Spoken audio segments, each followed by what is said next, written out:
നമ്മുടെ ജീവിതത്തിലെ ലക്ഷ്യം വരാൻ വേണ്ടിയിട്ട് സ്വപ്നം മാത്രം പോരാ, വിശ്വാസവും ശ്രമവും സഹനവും ഉണ്ടാകണം.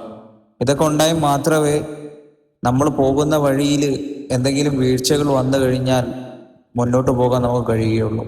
ലക്ഷ്യമുള്ള ജീവിതം വഴിതെറ്റില്ല. വൈകിയാലും ഉറപ്പായിട്ട് നമ്മൾ എന്താണോ ആഗ്രഹിക്കുന്നത് അതിലേക്ക് എത്താൻ നമുക്ക് സാധിക്കും. പടച്ചവൻ കൂടെ ഉണ്ട് എന്നുള്ള ലക്ഷ്യം ഉണ്ടെങ്കിൽ അവൻ ശ്രമിക്കുന്ന ലക്ഷ്യം ചിലപ്പോൾ വൈകി പോകാം, പക്ഷെ ഒരിക്കലും അവന് നഷ്ടമാവില്ല.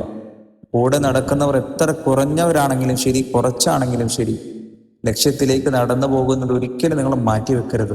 ഓർക്കുക, ഇന്ന് കഷ്ടപ്പെടുന്ന ഒരാൾ നാളെയുടെ സ്വപ്നമായി തീരും. എല്ലാവർക്കും ഒരേ തുടക്കമാണ്, പക്ഷേ അവസാനം ശ്രമം എന്താണോ അത് മാത്രമേ വിജയിക്കുകയുള്ളൂ.